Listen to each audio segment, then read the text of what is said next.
বিশ্বে সবচেয়ে বেশি আলু উৎপাদন করে চীন। শুনলে অবাক লাগে, কিন্তু সত্যি হলো গোটা পৃথিবীর যত আলু উৎপাদিত হয় তার সবচেয়ে বড় অংশটাই চীন একাই উৎপাদন করে।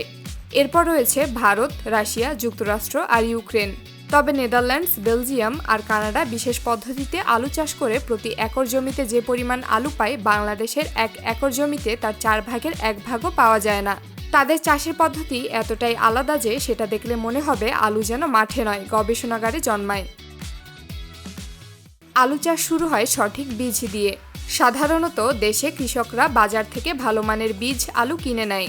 এগুলো চারা বের করার জন্য কিছুদিন অল্প আলোয় রাখা হয়, যাতে ছোট সবুজ অঙ্কুর দেখা দেয়। আর উন্নত দেশে আলুর বীজ আসে সরাসরি ল্যাব থেকে, যেগুলো ভাইরাস মুক্ত। তারপর সেই ছোট আলুগুলো গ্রিনহাউসে বড় করে। এতে রোগ লাগে না, উৎপাদন হয় বেশি। এরপর জমি চাষ করা হয়। আলু দোআঁশ বা নরম মাটিতে ভালো হয়, তাই জমিকে নরম করতে লাঙল বা ট্রাক্টর দিয়ে কয়েকবার চাষ দিতে হয়। এতে মাটি ঝুরঝুরে হয়, পানি সহজে ঢুকতে পারে আর গাছের শিকড় ঠিকভাবে ছড়াতে পারে। সব প্রস্তুতি হয়ে গেলে আলু লাগানোর সময় আসে। কৃষকেরা সাধারণত মাটিতে সোজা লাইন করে বীজ ফেলে।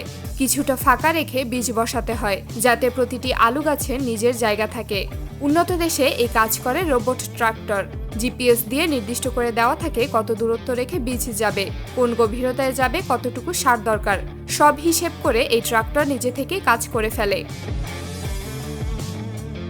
বীজ লাগানোর পর গুরুত্বপূর্ণ কাজ হলো সেচ দেওয়া। প্রথম দিকে বেশি পানি দিলে বীজ পচে যায়, আবার কম পানি দিলে গাছ বড় হয় না।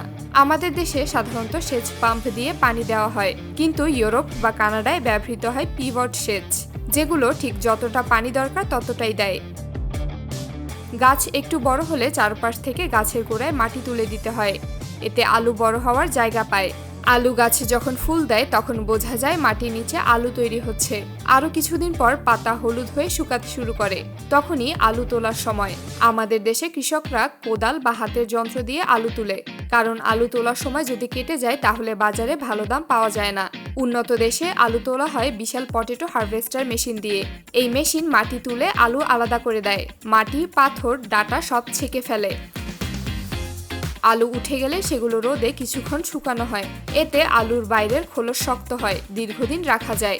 তারপর আলুগুলো চলে যায় বাজারে বা ফ্যাক্টরিতে, যেখানে এগুলো দিয়ে উন্নত মানের চিপস বানানো হয়। চিপস বানানোর পুরো প্রক্রিয়াটা শুরু হয় আলু পরিষ্কার করা দিয়ে। ফ্যাক্টরিতে আলুগুলো আসার পর প্রথমেই সেগুলো বড় বড় ওয়াশিং মেশিনে ঢুকিয়ে দেওয়া হয়। সেখানে পানি আর ঘূর্ণায়মান ব্রাশ দিয়ে আলুগুলোকে প্রথমে একদম পরিষ্কার করা হয়। মাঠের কাদা, বালু, মাটি, শুকনো ডাটা সবকিছু ধুয়ে মুছে ফেলা হয়। এরপর আলুগুলো একটি লাইনে দাঁড়িয়ে যায়। এই লাইনে স্বয়ংক্রিয় মেশিন দেখে নেয় কোন আলু সঠিক আকারের, কোনটা দাগমুক্ত, কোনটা নরম বা পচা। যেগুলো চিপস বানানোর জন্য উপযুক্ত সেগুলো সামনে এগিয়ে যায়, আর যেগুলো ভালো নয় সেগুলো বাদ পড়ে যায়। এরপর আলুগুলো চলে আসে খোসা ছাড়ানোর মেশিনে। এখানে আলুগুলো খুব দ্রুত ঘর্ষণ দিয়ে ছুলে ফেলা হয়, কোনো ক্ষতি না করেই খুব পরিষ্কারভাবে খোসা উঠে যায়। তারপর আসে সবচেয়ে মজার অংশ, স্লাইসিং। আলুগুলো এমন এক কাটার মেশিনে ঢোকে যেটা প্রতি মিনিটে হাজার হাজার পাতলা গোল স্লাইস তৈরি করতে পারে। এই স্লাইসিং মেশিনের ধার এতটাই নিখুঁত যে প্রতিটা টুকরো একই রকম পুরুত্বের হয়, যাতে সব চিপস সমানভাবে ভাজা যায়। স্লাইসগুলো তৈরি হওয়ার পরই এগুলো পানির মধ্যে ভালোভাবে ধোয়া হয়, কারণ আলুর ভেতরে স্টার্চ থাকে, আর এই স্টার্চ যদি স্লাইসের ওপর লেগে থাকে তাহলে ভাজার সময় চিপসগুলো কালচে হয়ে যায় বা একটার সাথে আরেকটা লেগে যায়। ধোয়া হয়ে গেলে স্লাইসগুলো ড্রাইং টানেলে যায়, যেখানে হালকা বাতাস দিয়ে পানি শুকানো হয়।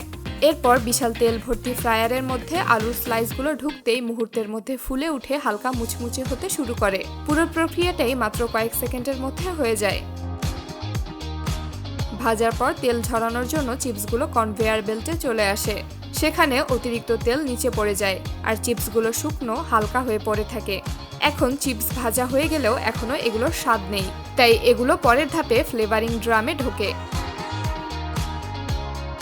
এই ড্রামটা একটা বড় গোল টিনের মতো, যা ঘুরতে থাকে। চিপসগুলো ভেতরে ঘুরতে থাকে আর উপর থেকে ছিটানো হয় লবণ, মশলা এবং যে ফ্লেভারের চিপস বানানো হবে সেই পাউডার। ড্রাম ঘুরতে ঘুরতে প্রতিটা চিপসের দুই পাশেই সমানভাবে মশলা লেগে যায়। ফ্লেভার লাগানো শেষ হলে চিপসগুলো চলে আসে প্যাকেটিংয়ে। এখানে দ্রুতগতির মেশিন চিপসগুলো ওজন করে ঠিক যতটুকু দরকার ততটাই প্যাকেটে ঢোকায়। তারপর উপরের অংশ সিল করে দেয় যাতে বাতাস ঢুকতে না পারে। বেশিরভাগ চিপস প্যাকেটের ভেতরে যে ফুলে থাকা বায়ু দেখেন সেটা সাধারণত বাতাস নয়, সেটা নাইট্রোজেন গ্যাস। এতে চিপস ভাঙে না, আস্ত থাকে আর নষ্টও হয় না। আর এভাবেই মাটিতে লাগানো একটা চারা বীজ এত প্রসেসিং শেষ করে আপনার হাতে চিপস হয়ে আসে।